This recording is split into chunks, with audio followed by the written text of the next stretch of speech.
about what they say out in Fifth Ward, you being a traitor. Forget about what the people in Third Ward are coming after you. It ain't about them. It's about our future generation. And I say this to say this, y'all. Stop blaming this man for being a traitor. He loved it, Phillis Wheatley. He did that because of us. That means all the black young people out of Third Ward, because Mr. Holland told him, say, if you don't take the job, they will bring in another black principal who we don't even know. So take the job, because we need you. Don't worry about it. If you got a problem over there at Jack Yates, I'm just a phone call away. I'm right over here at Ryan. And let William Moore, if he got a problem over there at 4900 Market Street, you just a phone call away. Because we got to do this for our young people that's coming up. And this happened in 1958, y'all. And I'm saying it to say that this man don't get the proper respect. Not only from Phillis Wheatley, he don't get the respect from Third Ward because he didn't have to do that. Yes, they say it was about money.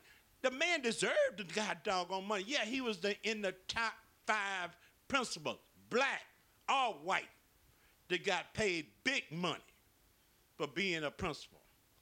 Way more than Mr. Holland can even think about. For number one, not only did he deserve it, but this man graduated from Michigan. He's a Michigan Wolverine with a doctorate degree. And you mean to tell me ain't no white boys that can compete against what this man bring up to the table for HISD? So yeah, they had to pay him. But Fifth Ward, some of y'all, let's get away from, well, he went because of the money. Boy, they gave him a lot, but the man didn't give a doggone about the money. Mr. Caldwell already had money. It wasn't about the money. It was about the students in Third Ward trying to get through and be productive citizens. When I say the students in Third Ward from 1958, September, when he took over, and he brought in Alexander to help train him to be a principal as an assistant principal in 1958. And in 1964, Mr. Holland was through. Not Mr. Holland, I take it back. Dr. Caldwell. He was done. He retired in 1964.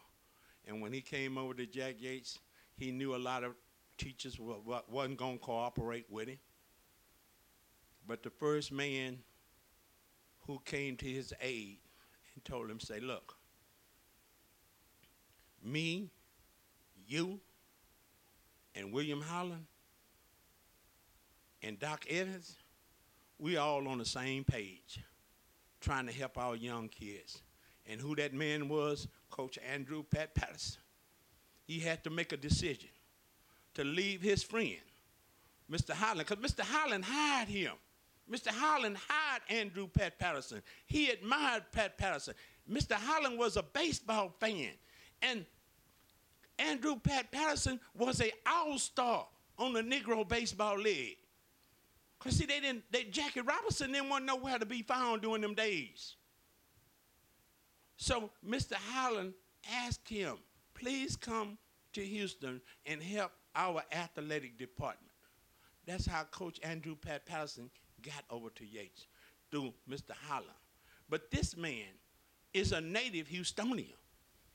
Dr. John E. Caldwell, he came out of Fourth Ward. He graduated out of Old Colored High.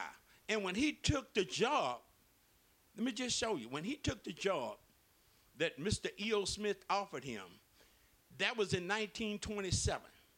And at the same time, they changed Colored High and changed it over to Booker T. Washington and opened up the doors for Fifth Ward and the whole north side with a school called, which was an elementary school. And the elementary school was on Lyons Avenue in 1927. In 1929, they changed it over to Griggs.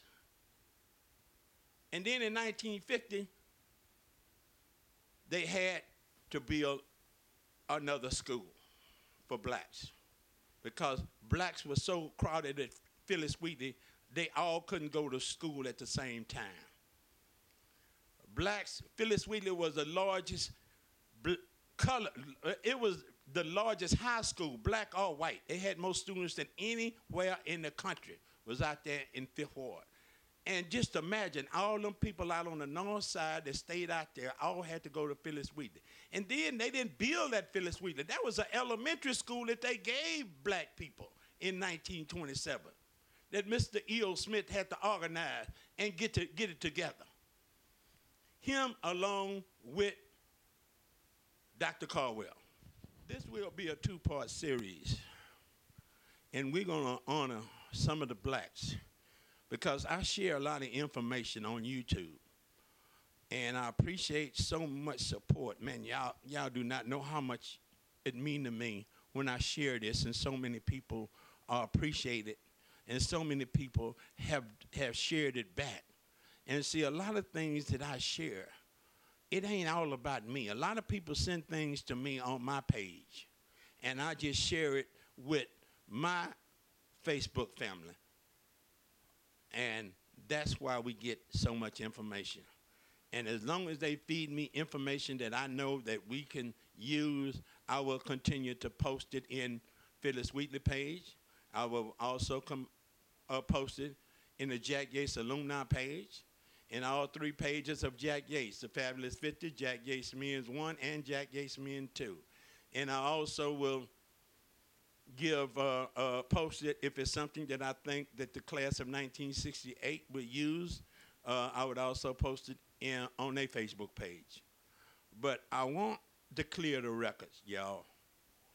We do not know the value of Dr. John E. Caldwell. He is the first native Houstonian that went out and made a name for himself. When I say he made a name for himself, look, he was an athlete. He was All-American, football, baseball, basketball. He did it all, and he was an All-American. And he had a scholarship out there at Howard University. Well, it was Howard College during that time. And when he left Howard College, he continued his education because he was on a mission. And that was mission to upgrade us, new black generation who was coming up in the 60s and the 50s, because he had a vision that sooner or later, because when he went out there to Michigan, and he knew then, way before he went to the Michigan Rural Reading, that segregation was against the law. It was just a Jim Crow law that they enforced down here in the South. But he had the vision that we were going to be able to integrate, and he wanted to get us prepared for the integration. When he took over Phillis Wheatley, right after Mr. E.O. Smith died, and like I say, Phillis Wheatley was so crowded that he had to, when I say they had to, HISD had to build another high school, which this one was called a junior high school. And that was to be able to take the load off of the 7th and 8th grade and 9th grade students. Because, see, out there on the north side, there wasn't no Cashmere. Cashmere, when they built Cashmere, they built that for white people. They did not build that school for blacks. You know, that's why Cashmere is not named after a person. Cashmere is the only HISD school that's named after a neighborhood. And when they built Cashmere, it was intended for whites. But so many blacks was moving in to Cashmere Garden that the white people decided to move out. And they never did. and told HISD that they wasn't finna send their kids to that school. And they wasn't finna live in that neighborhood next to black people. So they moved out of the neighborhood. And HISD had to turn that school over to blacks. That's why they asked Dr. Ira Bryant at Booker T. Washington to come out there and lead Fourth Ward. They had already had plotted, and they knew that downtown Houston was going to be a valuable land. They already knew that. So what they did then is move Booker T. Washington out of Fourth Ward and moved it out to Studewood.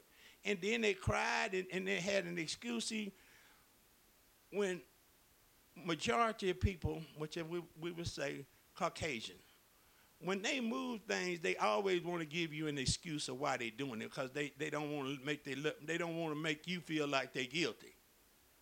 They got an alibi, and they said the reason why they moved it out of Fourth Ward because it was too many people living in Studewood and out there in the Heights had to travel way out there to Fifth Ward to go to Phillis Wheatley, and therefore they needed a school out there, so they closed down Booker T. Washington in 1958. January, and they opened it up out there in Studewood off of 39th in 1958. And the first class to come out of there was just like the first class that came out of Jack Yates in 1959. And I'm so glad, and I share this on Facebook.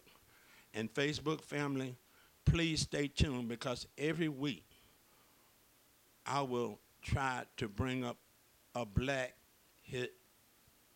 historical black person that did so much for this city that the Caucasian and HISD never gave him credit for. And my heart goes out to Dr. Caldwell. I'd like to thank all of his family, man, because his family have came and told me that thank you.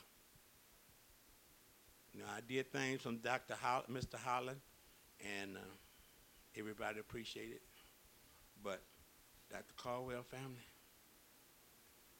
they came up out of Facebook and told me, when I told them that I was going to do something, they all came, at least most of them came and said how much they loved him, how good a father he was, how good a teacher he was, how good a neighbor he was, and how good of a person he was. I never did know him. I only knew what he stood for and did the background check on him. And this man deserved to be a Houston hero. Ain't taking nothing away from Mr. Holland, but Mr. Holland was not a Houston hero. Dr. Caldwell was. He finished from Colored High. He was raised up out there in Fourth Ward. So this man, Dr. John E. Caldwell, we salute you. And I want to say thank you from the bottom of my heart. Thank you. Because the people in Fifth Ward, they call him a traitor. He deserted them, but they didn't know the facts. Yeah, to them it looked like they deserted him because they went behind the doors to see the Caucasian people pulling the strings to make sure that they disassemble us black and keep our unity scattered the way it is today. So I'm setting the record straight. This man did not desert y'all. This man bleed purple and white. All of his kids went to Phillis Wheatley. His career started at Phillis Wheatley. He was just in the crossfire because integration was coming in and the white folks had to use him to drop him in to disassemble their program. That was Moorlander. Only thing that happened in 1958 when the move was done, McFarland was the superintendent at this time now. He had just taken over his first year. And it wasn't nothing McFarland could do because the move had already been placed. Only thing McFarland had to do was sign off on it.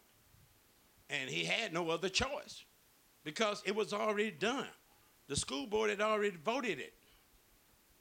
So what I'm saying is this, Facebook family and YouTube family, because I'm guilty of this myself. White